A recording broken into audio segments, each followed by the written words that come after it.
कृष्णाय वासुदेवाय हरे परमात्मने प्रणतः क्लेशनाशाय गोविंदाय नमो नमः।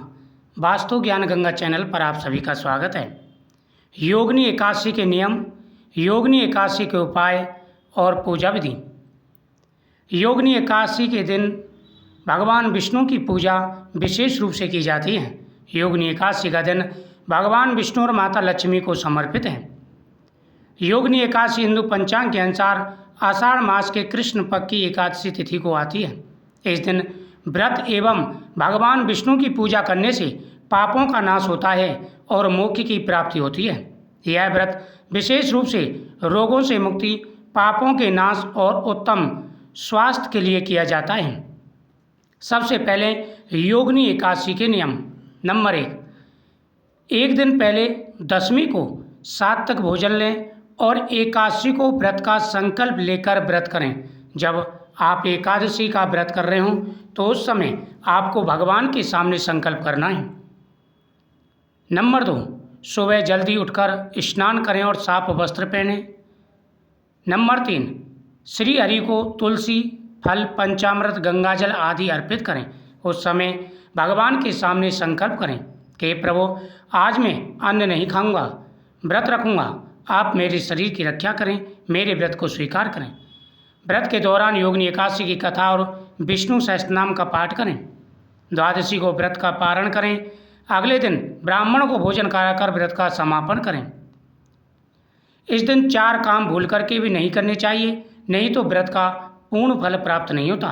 नंबर 1 तामसिक भोजन। इस दिन लहसुन, प्याज, मांस, मछली, शराब, अंडा आदि का प्रयोग नहीं करना चाहिए। ये वस्तु अशुद्ध मानी जाती हैं और इन वस्तु का सेवन करने से व्रत टूट जाता है, व्रत खंडित हो जाता है। अगर आपने व्रत रखा है तो घर के अंदर भी इन चीज़ों का कोई प्रयोग ना करें। नंबर 2 झूठ बोलना या अपशब्द कहना। एकादशी के दिन आपको भूल से भी झूठ नहीं बोलना चाहिए। झूठ बोलने से एकादशी का व्रत खंडित हो जाता है। गाली देना या किसी से विवाद करना भी इस व्रत में वर्जित माना जाता है। नंबर 3 देर तक सोना। इस दिन देर तक सोना, आलस करना या फिर दिन में सोना वर्जित माना जाता है। व्रत रखने वाले को भगवान विष्णु का पूजन करने के बाद में गौ माता का पूजन करना चाहिए। गौ माता को फल खिला करके आएँ, गौ माता को एक वस्त्र उड़ाएँ। गौ माता की पूजा करने से एकादशी के व्रत का फल दोगुना प्राप्त होता है। लेकिन इस दिन ये काम आपको नहीं करने। तामसिक भोजन, झूठ बोलना, देर तक सोना और दालों और अनाज का प्रयोग। एकादशी पर चावल, अन्न और दालों का त्याग करना यह अनिवार्य है। फलाहार या केवल दूध फल से व्रत रखना चाहिए, यह बेहद शुभ माना जाता है। इस दिन आप अगर कुछ उपाय करते हैं तो घर में भरपूर धन आता है, मन वांछित फल की प्राप्ति होती है। सबसे पहला है तुलसी माता के सामने दीपक जलाना। एकादशी के दिन तुलसी माता के सामने दीपक जलाएं और तुलसी जी को स्पर्श ना करें। तुलसी पत्र भगवान विष्णु को चढ़ाएं। कृष्णाय वासुदेवाय हरे परमात्मने प्रणतः क्लेशनाशाय गोविंदाय नमो नमः। अगर किसी के शरीर में कोई व्याधा है, कोई परेशानी है तो भगवान के सामने ये तुलसी पत्र चढ़ा के उनको वह सेवन कराना चाहिए। जो व्यक्ति एकादशी के दिन भगवान कृष्ण के सामने चढ़ाया हुआ प्रसाद, भगवान कृष्ण के सामने चढ़ाया हुआ प्रसाद खाते हैं, उनकी हर मनोकामना पूरी हो जाती है। और तुलसी पत्र बेहद ही महत्वपूर्ण होता है।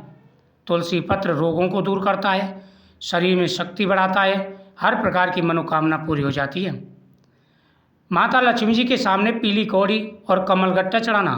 एकादशी के दिन माता लक्ष्मी जी के सामने पीली कौड़ी और कमलगट्टा चढ़ाएं।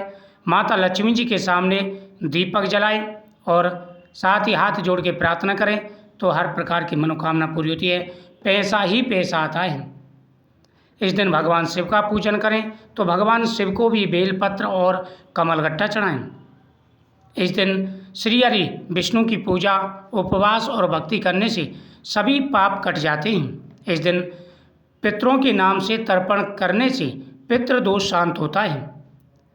इस दिन जो व्यक्ति नियम पूर्वक भगवान शिव की पूजा करते हैं, भगवान विष्णु की और माता लक्ष्मी की पूजा करते हैं, उनके सभी कार्य सिद्ध हो जाते हैं। यह व्रत मन को शुद्ध करता है, मोह माया से मुक्ति देता है, कर्म बंधन काटता है, मृत्यु के बाद मोक्ष की प्राप्ति होती है।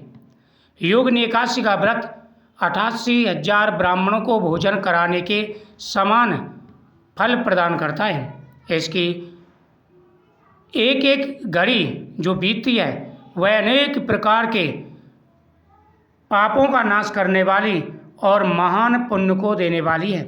इसलिए आपको इन बातों का विशेष रूप से ध्यान रखना चाहिए और एकादशी के दिन भूल से भी आपको वह काम नहीं करने चाहिए जिनकी हमने मनाही करी है। तो एकादशी के दिन अगर आप ये काम करते हैं तो आपकी प्रत्येक मनोकामना पूरी होगी।